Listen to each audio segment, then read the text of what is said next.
The Space Engineers Fieldwork update is out now, and I think it might be the craziest update we've got so far. They've added several new blocks to the game, like this Prototech reactor, completely overhauled space-based encounters such as cargo ships and unknown signals, and also the newly released Fieldwork DLC has some absolutely amazing blocks in it. I'm being completely genuine when I say this, these might be the best blocks the game has ever seen. They are absolutely insane. So today, we'll be going through everything this update has added to Space Engineers, and also there may be a giveaway for the Fieldwork DLC later on, so stay tuned for that. The main feature of this update is the overhauled encounters, specifically the cargo ships and unknown signals. There are 41 new cargo ships and drones added in this update, and on top of them just having new visual designs, there's lots of new functionality with them as well. Cargo ships belonging to different factions will have different kinds of behaviour. For example, trading cargo ships won't attack you unless you start attacking them and may try to run away, but pirate and military cargo ships will have more aggressive behaviours. They also have different behaviour depending on their current status as well. For example, if you take out all the weapons on a cargo ship, it may drop its cargo and run away, hoping that you'll go for the cargo instead of it. Additionally, some cargo ships may also call for reinforcements if they're damaged as well. The loots that cargo ships give has also been completely overhauled, making it much more worthwhile to do them. So basically, everything to do with cargo ships has been massively improved. We'll be going more in depth in cargo ships in a future video, so don't forget to subscribe for that. And we'll be doing a future video as well on the next feature that has been completely overhauled: unknown signals.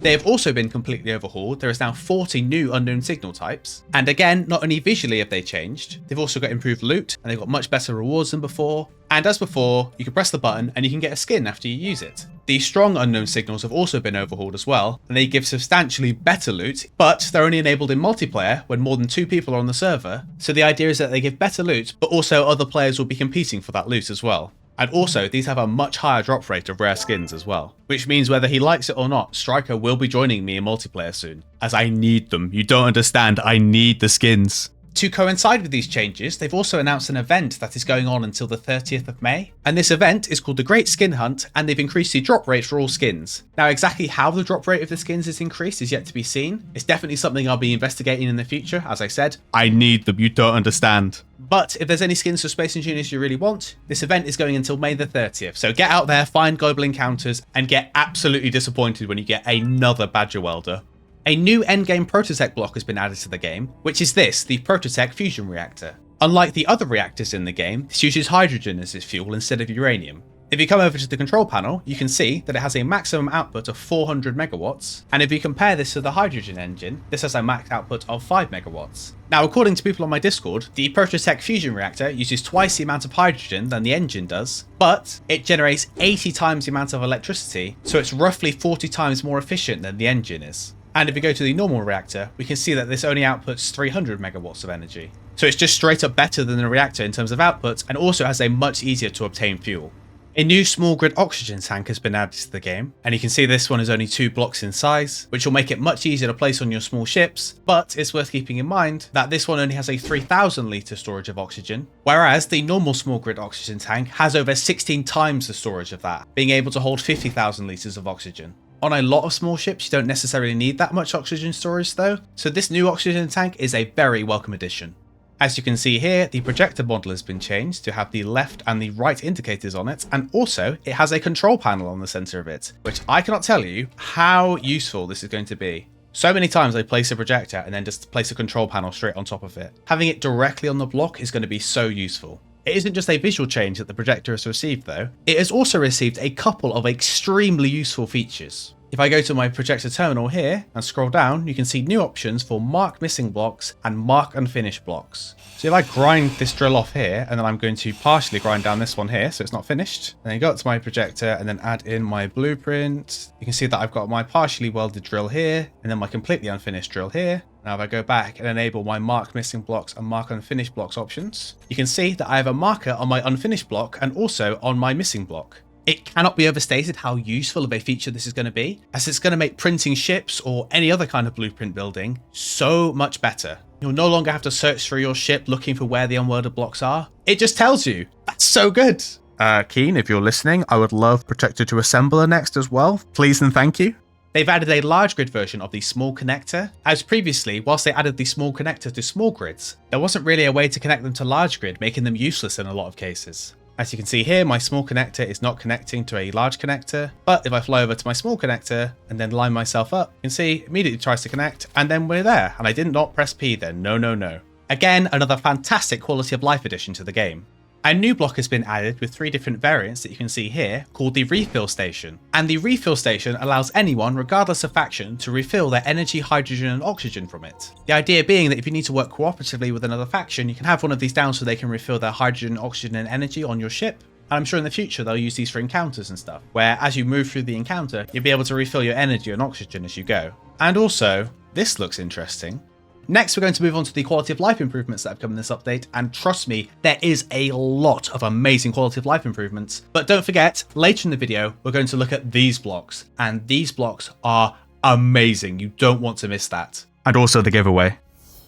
Following on from the last update, several set value actions have been added. I've got this light here in front of me, and if I go to this control panel, select my light, you can see I've got an option to set the radius, I've got an option to set the blink interval, and I've got an option to set the colour. If I click set colour, I can choose a colour, so I'm going to choose red, and now if I press my button, my light changes to red. Previously, this was something that was only possible with scripts, and now it's so much easier. You can do it on hotbars, you can do it on the event controller, you can do it on timers, and so much more. This is going to be a massive improvement to the game.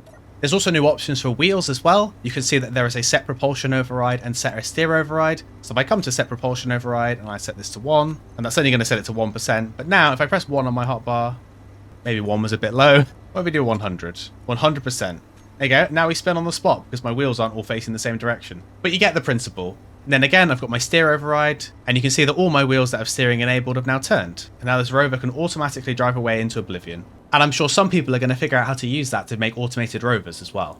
There's also an override for thrusters as well. So if I grab the thrusters, set this 100, this is going to be a really bad idea. Press this, all my thrusters go off in all directions. And now you can see why there's a hole in the front of the base. And there's also an option to set the speed limit for the AI flight move, which is used as part of the new cargo ships, but it's also available to us, the players. There is many new key binding options in the game for pretty much every single control that exists in the game. You can see here you can rebind the controls to rotate blocks, and that I have rebound them to the Space Engineers 2 controls, which are far superior because you don't have to move your hands off the keyboard and mouse. And now if I have this block, I'm using Control and WASD to rotate it instead. And there are options for so much. There are controls in here that I didn't even know were in the game, and now I need to figure out what they do. Experimental mode has now been changed. For starters, you no longer need experimental mode to enable mods. And additionally, some of the experimental mode options, such as share inertia tensor, enable unsafe piston impulses, and enable unsafe torques, which is for rotors I believe, have now been moved to the bottom of the world settings. And when you enable these settings and join a world with these settings on, your game automatically enables experimental mode for you. And if you join a multiplayer game that has experimental mode on, it also automatically enables experimental mode as well. So basically it seems like you don't need experimental mode enabled all the time to get the features that you want.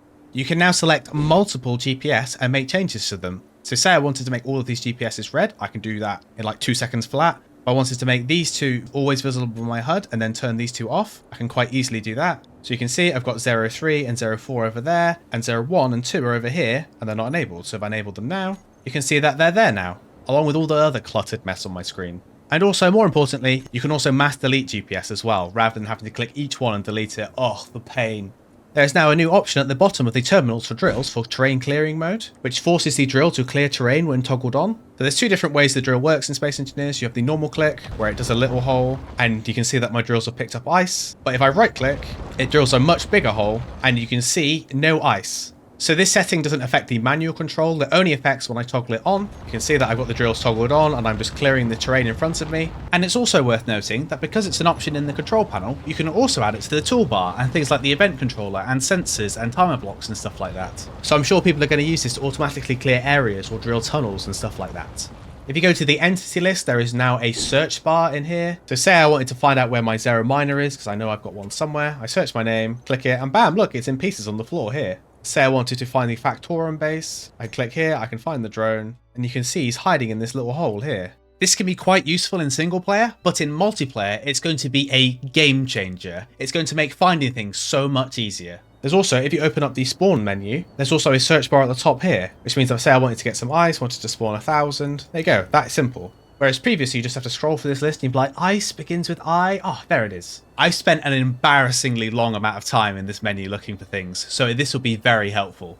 Speaking of new admin tools, there's also a new tool at the bottom of the admin menu called PCU, which lets you view and manage the PCU in your world. So I go to my PCU, you can see that I'm using a hell of a lot of PCU, and this Aero shuttle is the thing that is using the most PCU that I own. And then Zero Miner 2 on the floor is using quite a lot as well. Somehow more than this entire research facility, but that's either here nor there. You can also look at the global encounters and see where the PCU has been taking up from that. And I'm sure this is going to be very useful for server owners to work out what pesky player is using up all their performance. They've also added search bars to the jump drive, as you can see here, and also the conveyor sorter, which is such a good improvement, especially for the conveyor sorter, as it was such a pain to find exactly what you wanted to filter on there. And also for the jump drive, I can now easily, I know I've only got 3, but if there was more, I could easily select the unidentified signal, and then immediately jump over to where I want to be, except for the fact I didn't have enough jump drive range and I didn't make it. Also, whilst we're on the topic of the jump drive, the small grid Protosec jump drive has been buffed and now has a higher weight capacity, meaning you can use it on a bigger ship before the range starts to diminish.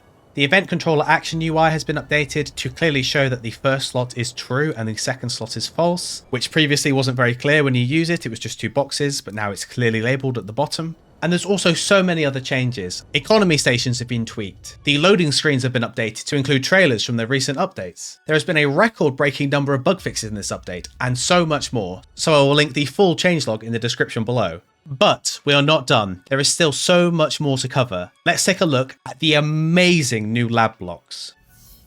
Normally when I show off blocks in a video, I like to save the best stuff till last. But I can't wait. This one is so good. I need to show this one first. This beautiful block here is the Lab Vat, which is a cosmetic variant of the cryo chamber. And let me tell you, I will never be using the cryo chamber ever again. It might be the best looking block in Space Engineers.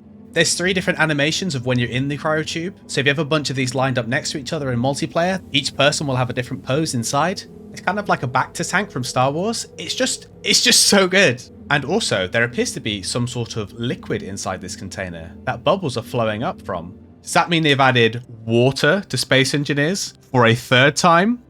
Really makes you think.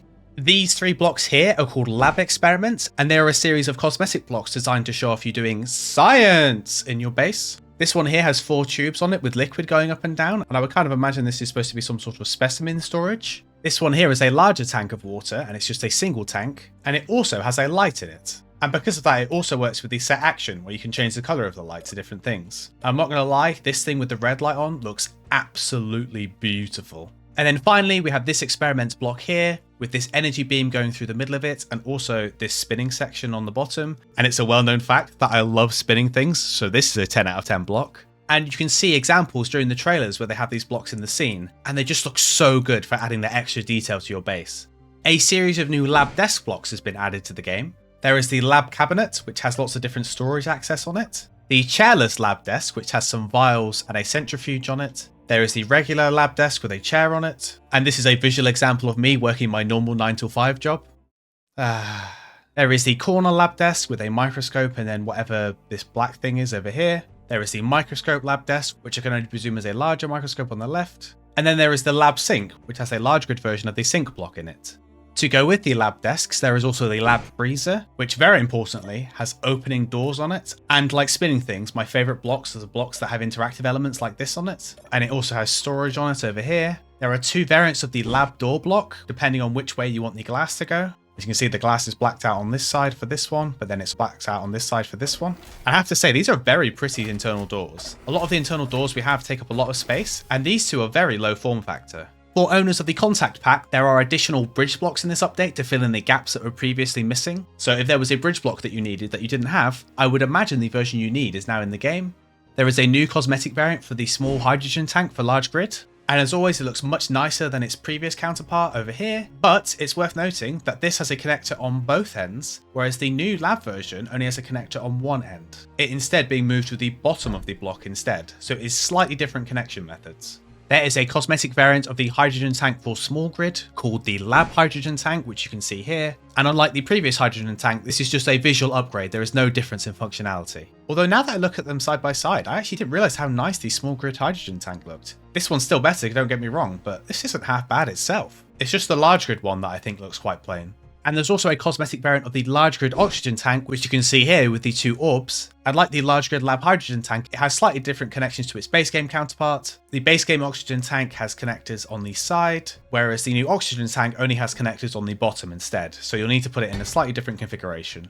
And sticking with the oxygen and hydrogen blocks, there is also a cosmetic variant of the O2H2 generator, with this being a lab version as well. And you can see that this block now visualizes the electrolysis happening inside, with this element at the top. It's obviously bigger than its base game counterpart, but like every single lab block we've covered so far, it's just an amazingly beautiful block. What I think I would do with this is I would place it here. So imagine there's a wall here, obviously it would look nicer than that. And then you just have this element in the wall, just doing something visual. I think that would look so good.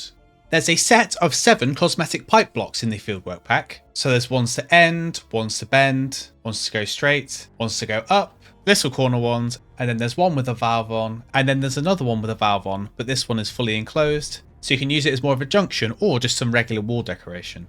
There's a new set of round corridor blocks in this update, like for example this corridor I'm stood in, there is one with a light, there is a cross junction, there is a turning. This here is a transition block from a round corridor to a normal corridor, so you can see how it tapers out here to meet the sides of this regular passage. I'm in a cross junction here that has one in all directions, and then this one here is a T-junction that only goes left and right. And obviously doors everywhere.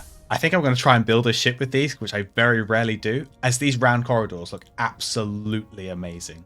This pack also includes a new set of decorative floors, with 5 for large grid and 2 for small grid, and they are very interesting in design. As you can see as I'm rotating the block, each face has a different design on it. If I go to a different one, you can see this one's got a striped line here, then it's got a line on it here, and then a curved line, and then a black line. And if I go this way, I've got a straight line, and then a black checkered line. If I change the block color, you can see that the main part of the block retains the color I pick, but if I rotate it, the decals on it, so the lines, the striped lines here, the black line here, retains on the block. So if I place some of them down, you can see how you can use different faces of the blocks to create different kinds of details on your floors. Lines, edges, hazards, and all kinds of stuff.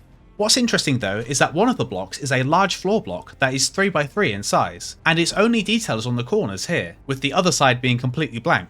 But this is a 3x3 block, which I believe only costs the PCU of a single block, so it's kind of like a large grid XL block, so it might be something worth keeping an eye on. Also, as I mentioned, there's 2 of these for small grid, including the 3x3 one.